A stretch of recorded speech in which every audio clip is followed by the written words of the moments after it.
तो hello guys, मेरा नाम है प्रिंस और आप देख रहे हैं एनिमे समीक्षा। चलिए वीडियो को शुरू करते हैं। तो एपिसोड के स्टार्ट में हम पिछले एपिसोड का एक छोटा सा रिकैप देखते हैं, जहां उस दो सिर वाले मॉन्स्टर को हराने से एमसी का लेवल अप हो जाता है और उसको ह्यूमन ट्रांसफॉर्मेशन स्किल मिल जाती है। तभी सीन चेंज हो जाता है और हम उन एडवेंचरर्स को देखते हैं और वो मैरिएला के घर जा रहे होते हैं। हम देखते हैं कि वो half dog half human Demi human दूसरी एडवेंचरर मेल्टिया से पूछती है कि तुम्हारे साथ सिर्फ मैं ही हूँ, तो तुमने इस सी रैंक क्वेस्ट को एक्सेप्ट क्यों किया? क्या हमें बाकी के मेंबर्स के आने का वेट नहीं करना चाहिए था? मेल्टिया उससे कहती है कि भले ये सी रैंक क्वेस्ट हो, लेकिन इसमें हमें मॉन्स्टर को नहीं मारना है, बल्कि इसमें हमें फॉरेस्ट को सर्च करना है। फिर अगली सीन में हम उन दोनों को मैरिएला के सामने देखते हैं और मेल्टिया उससे कहती है कि नॉर्मली ह्यूमन विलेज में हमें एल्फ देखने के लिए नहीं मिलती। तो मैरिएला उससे कहती है कि मैं एक हाफ एल्फ हूँ और मेरा नाम मैरिएला है। तभी हम देखते हैं कि मेरिया उन सबको टी सर्व कर देती है और फिर मैरिएला उससे वहाँ से कुछ समय के लिए बाहर जाने के लिए कहती है। तो हम देखते हैं कि वो बाहर चली जाती है और फिर मैरिएला उन एडवेंचरर्स को बताती है कि मैं नहीं चाहती कि मेरिया इस मिशन की डिटेल्स को सुने। फिर मैरिएला उनसे कहती है कि उन्हें डोज को ढूंढना है और वो मेरिया के साथ एक ग्रुप में था और उन्होंने रोग ड्रैगन से फाइट की थी। फिर हम देखते हैं कि वो एडवेंचरर इन्वेस्टिगेशन के लिए निकल जाते हैं और वो देखते हैं कि मेरिया उनको देख रही होती है। और फिर तभी हम देखते हैं कि मैरिएला ने उन दोनों से कहा होता है कि मेरिया डोज की डिफीट के लिए खुद को जिम्मेदार समझती है और इसीलिए मैं चाहती हूँ कि तुम सच्चाई का पता लगाओ। फिर अगले सीन में हम देखते हैं कि एमसी ने वेनम प्रिंसेस के ऊपर हीलिंग हर्ब्स लगा दी होती है, जिससे उसकी चोट काफी जल्दी ठीक हो जाएगी। फिर एमसी केव से बाहर आ जाता है और फिर वो देखता है कि उसके पास सच में ह्यूमन ट्रांसफॉर्मेशन स्किल आ गई होती है। और फिर हम देखते हैं कि ह्यूमन बनने के लिए वो काफी ज्यादा एक्साइटेड होता है, लेकिन फिर वो सोचता है कि अगर मैं ह्यूमन बन भी गया तो मैं करूंगा क्या?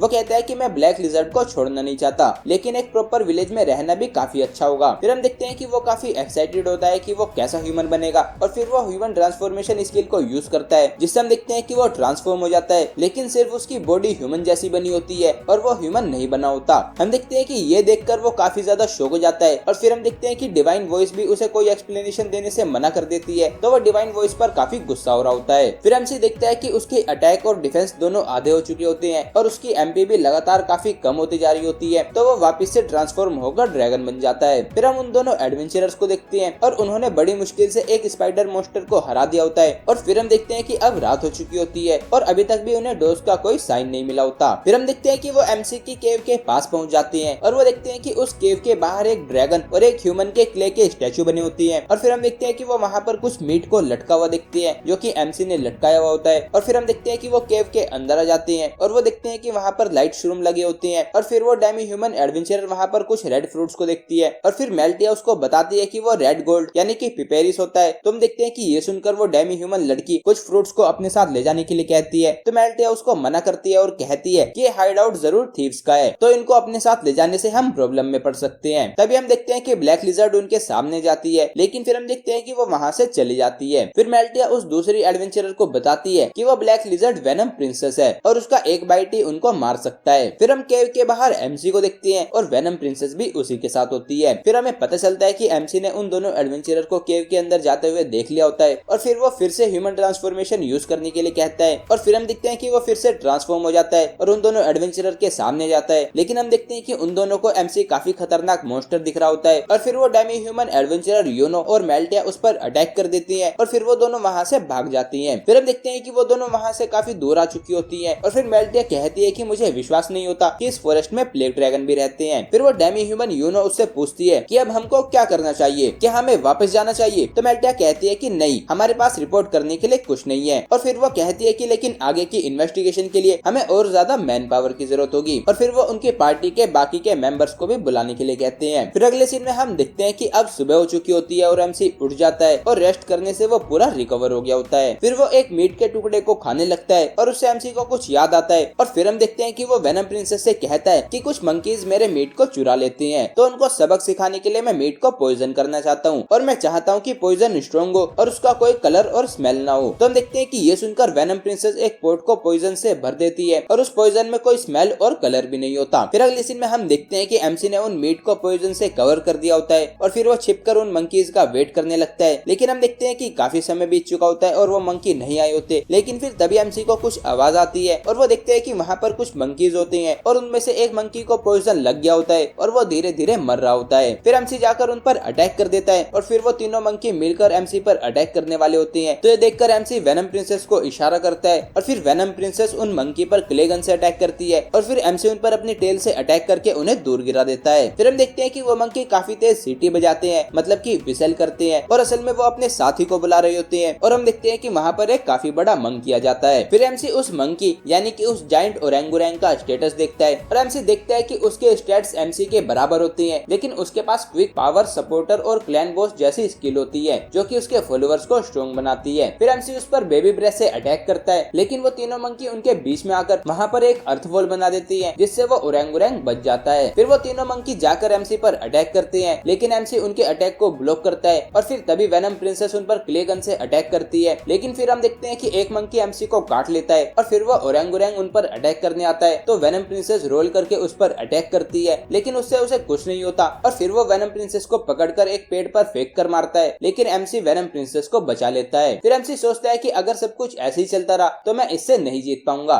तो मुझे क्या करना चाहिए। फिर एमसी डिवाइन वॉइस से उस ओरंगुरैंग की डिटेल्स मांगता है, तो डिवाइन वॉइस उसको बताती है कि जायंट ओरंगुरैंग D+ रैंक के मॉन्स्टर होती हैं और वो नॉर्मल ओरंगुरैंग की एक इवॉल्व्ड फॉर्म होती है जो अपने क्लैन के पुराने बॉस को हराकर अपने क्लैन का चीफ बन गया होता है और उनको अपनी क्लैन को असिस्ट करने के लिए काफी सारे सपोर्ट मैजिक के बारे में भी पता होता है। हम देखते हैं कि इस इन्फॉर्मेशन से एमसी को ज्यादा हेल्प नहीं मिलती, लेकिन फिर तभी उसको याद आता है कि उसने उस ओरंगुरैंग के पास टेलीपैथी स्किल देखी होती है और फिर एमसी सोचता है कि वो उससे नेगोशिएट कर सकता है। फिर एमसी उस पॉइजन्ड हुए मंकी को मारने की धमकी देकर उस ओरंगुरैंग से बात करने के लिए कहता है, तो हम देखते हैं कि वो अपनी टेलीपैथी का यूज करके एमसी से बात करता है और फिर एमसी उस ओरंगुरैंग से कहता है कि ये मंकी पॉइजन से मर जाएगा, लेकिन ब्लैक लिजर्ड इसे एंटीडोट दे सकती है, तो अगर हम इसे एंटीडोट दे दे तो तुम हमें जाने दोगे। लेकिन फिर वो ओरंगुरैंग एमसी से कहता है कि तुम हमारे लिए काफी बड़ा थ्रेट हो, तो तुम्हें यहीं पर खत्म करना हमारे लिए ज्यादा सही रहेगा और जो वीक होता है उसका मर जाना ही सही रहता है, हमारी क्लैन का यही रूल है। हम देखते हैं कि एमसी उससे नेगोशिएट नहीं कर पाता, तो वह उस ओरंगुरैंग को एक डुएल के लिए चैलेंज करता है, तो हम देखते हैं कि वो एमसी के चैलेंज को एक्सेप्ट कर लेता है और फिर वो ओरंगुरैंग कहता है कि डुएल एक सैक्रेड रिचुअल होता है, तो इसमें कोई और इंटरफेयर नहीं करेगा। तो हम देखते हैं कि ये सुनकर उसके मंकी पीछे हट जाते हैं और फिर वेनम प्रिंसेस उस पॉइजन हुए मंकी को एंटीडोट दे देती है और फिर तभी हम देखते हैं कि वो मंकी वेनम प्रिंसेस को पकड़ लेते हैं। फिर वो ओरंगुरैंग एमसी से कहता है कि हमने ये इसलिए किया ताकि ब्लैक लिजर्ड हमारे डुएल के रूल्स की रिस्पेक्ट करे। फिर हम देखते हैं कि वो डुएल को स्टार्ट करते हैं और वो ओरंगुरैंग एमसी पर एक के बाद एक अटैक करता जा रहा होता है, तो एमसी रोल करके उससे दूर भागने लगता है और फिर वो सोचता है कि अगर मैं भागता रहा तो पता नहीं ये ब्लैक लिजर्ड के साथ क्या करेंगे, इसीलिए मुझे कुछ करना ही होगा। और फिर वो उस ओरंगुरैंग पर रोल करके अटैक करता है और फिर एमसी उस पर अपनी टेल से अटैक करके उसको नीचे गिरा देता है और फिर हम देखते हैं कि एमसी रोल करते हुए उस पर एकदम से काफी सारे अटैक्स कर देता है और फिर एमसी देखता है कि उसकी एचपी और एमपी काफी कम हो चुकी होती है और फिर एमसी फिर से उस पर रोल करके अटैक करने के लिए जाता है, लेकिन फिर हम देखते हैं कि वहाँ पर एक पत्थर की चट्टान बन जाती है और फिर हम देखते हैं कि वो ओरंगुरैंग अपनी स्किल क्विक का यूज करता है, जिससे उसकी सारी एमपी उसकी एजिलिटी में चली जाती है और फिर हम देखते हैं कि वो काफी तेजी से एमसी पर काफी सारे अटैक्स करने लगता है, तो एमसी उस पर बेबी ब्रेथ से अटैक करता है, लेकिन उसका उस ओरंगुरैंग पर कोई भी फर्क नहीं पड़ता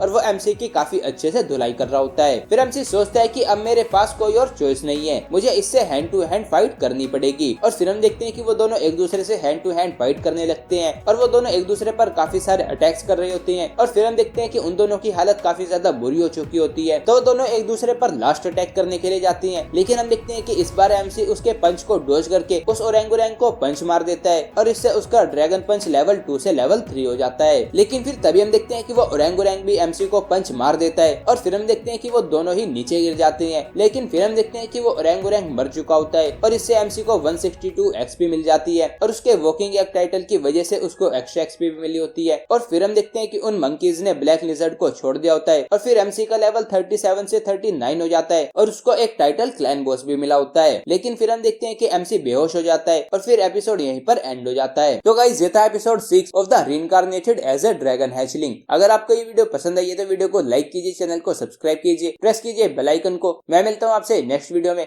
थैंक यू।